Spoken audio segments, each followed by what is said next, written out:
Oh, sorry. Wait, the Eyes of Tammy Faye. Oh, you're here for the Eyes of Tammy Faye. You're not here for the Eyes of James. Okay, sorry.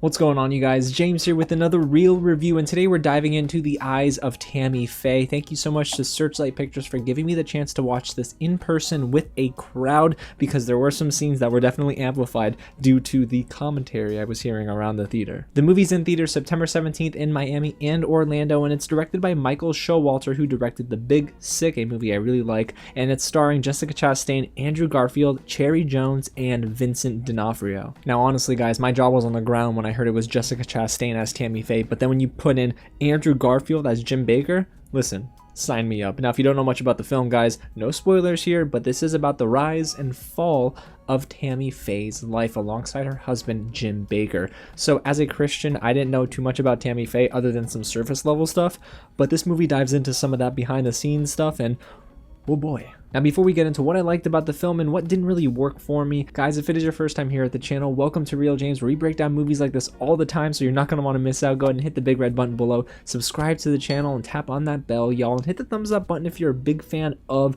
Tammy Faye or Jessica Chastain and Andrew Garfield, and get loud down below in the comments. And when you see this movie, guys, let me know, did you like it, or was it kind of disappointing for you? Because I got some thoughts about this one, guys. Alrighty, so you know what? Let's waste no more time and let's get right into what I liked about The Eyes of Tammy Faye. And that starts with the incredible performances from our two leads here, Jessica Chastain and Andrew Garfield. Jessica Chastain plays the loving Tammy Faye, who is someone who literally just wants to love on people. She loves her neighbor, and she is just trying to really push forward the word of God. So I love the fact that Jessica Chastain was chosen for this role for two reasons. One, she totally buys into who Tammy Faye was. All that laugh, there's just like a little laugh she does, her voice, she pretty much gets it to a T. And second of all, I just think Jessica Chastain was able to work within the bigger emotional moments. There's a lot of nuance to her acting here, where there are subtle facial features that maybe move, or her eyes, you kind of can see the pain in her eyes.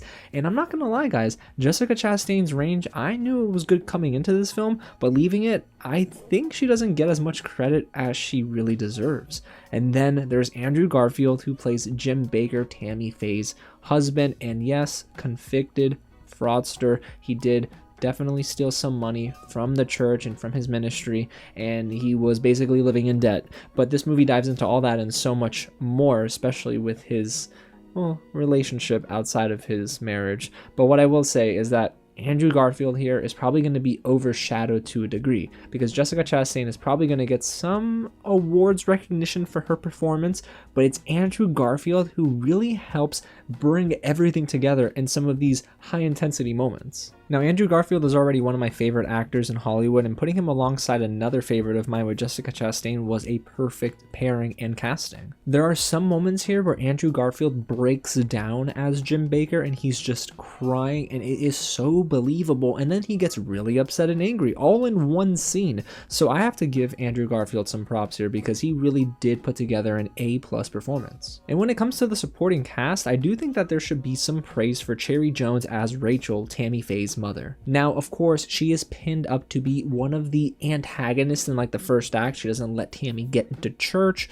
and it is just a big mess. But what I will say is her redemption arc in this movie is really well done, very well directed and written. I do think that Cherry Jones gives a very solid, grounded performance, and even though there is some parts about her as a character that I didn't agree with, of course, I love the fact that she was always that grounding figure for Tammy Faye. She was always the one to get Tammy Faye's focus realigned. So kudos to Cherry Jones, because man, she just really helps put the icing on top of the cake for this cast. And then there's the hair and makeup department, guys, which should be nominated at next year's Oscars. It is incredible to see how they made everyone look almost like a carbon copy of the person they're representing. It starts with Jessica Chastain, all that hair and makeup, oh my gosh, it was just excellent. Then you have Andrew Garfield, and seeing him age as the years go on, and then there are some characters who you don't even really recognize, and it just is incredible incredible to see how everyone in this film is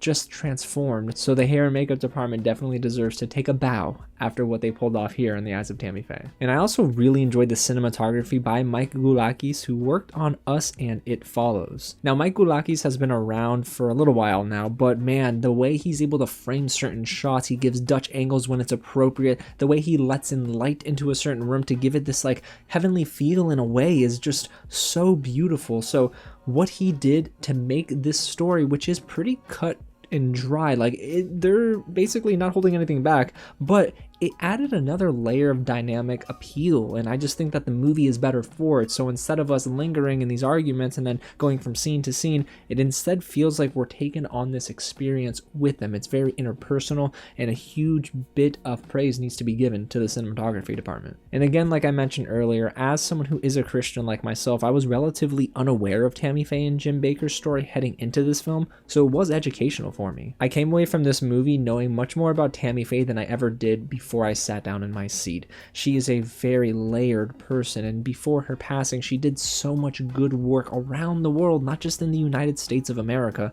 So man, I'm so happy that this film, even though it was based on a documentary, which I probably should go back and watch, it was very educational at its root. And then you have the first half of the film entirely. It's just incredibly strong. I thought the pacing was excellent. The movie just breezes by in the first half, but you guys, that for me is where some of the praise stops, because it's the second half of this movie where the issues begin to surface. And it's most notably in that third act, because I do feel like the film begins to go in circles. Arguments between Tammy and Jim, we're not strangers to them by this point in the film, but instead it just feels like the same old thing. It's just repetitive, and we're getting exactly what we saw about 10 minutes ago. And I think that's maybe a creative decision, because it's to showcase exactly how annoying Jim was being in terms of saying sorry and then going around and stabbing Tammy in the back. Maybe it's to put us in Tammy Faye's shoes, but I just don't feel like the film kind of hit a home run at the end. Instead, it was losing its footing a little bit. And there are several time jumps in this movie too, you guys, which don't necessarily allow important moments in the first half to marinate. And that's so sad, because there were some scenes where I was so embedded in what's going on, the drama was at its peak, and then we get a time jump and we're 2-3 years down the line, maybe even 5, and I'm starting to think to myself, okay, we need to figure out where we want to linger, and they eventually find that, but it's almost too little too late, and I almost feel like we would have maybe grown a deeper attachment to the story itself if we were given more time to just live in the moment. And I also wasn't too impressed with some of our supporting cast, even though I did have to mention Cherry Jones in the beginning. And unfortunately, that begins with Vincent D'Onofrio as the late Reverend Jerry Falwell Sr., who is a controversial man, 1, and 2, I don't necessarily agree with a lot of his viewpoints because they are not rooted in the Bible and the way he hates on people. Okay, anyway, that's a discussion for another time. I digress. But I do think that every other actor in this movie was being put into character in a unique way. They were taking control of their character, and they really looked like Jim Baker and Tammy Faye. But Vincent D'Onofrio here was playing Vincent D'Onofrio on screen, so him, along with some other supporting actors, just didn't really gel with me when they were paired alongside Andrew Garfield and Jessica Chastain. And I wish they dove more into Tammy Faye's activism. Instead, they gave us these glimpses into what she's done worldwide in terms of montages, and they explained a lot about what she did, but they didn't really show it to us. There was one touching moment with Randy Havens as Steve Peters, a gay man who was afraid to come out because his pastor and everyone in his community were against him. But I love the moment that he shared with Tammy Faye on set. It was incredibly touching and heartfelt, but unfortunately for the rest of the film, they usually just explain she's an activist rather than showing it too often. And unfortunately, by the end of the film, guys, I do think that the film had already lost a lot of steam, and yes, I think the story exhausted itself. But you guys, overall, I do like The Eyes of Tammy Faye. I think it is an enjoyable movie that is pretty gut-wrenching at times, but for the most part, the acting is what really gives this film life. Jessica Chastain definitely gives an awards-worthy performance, and so does Andrew Garfield. I will continue singing his praises in this movie, guys, because he just delivers such an incredible performance. But when you look at everything else, I do think that the acting here is just much stronger than the overall film. That's not to say that makes for a terrible film, because there are some screenplays that really just aren't as impressive, and it's really the acting that gives it a leg up.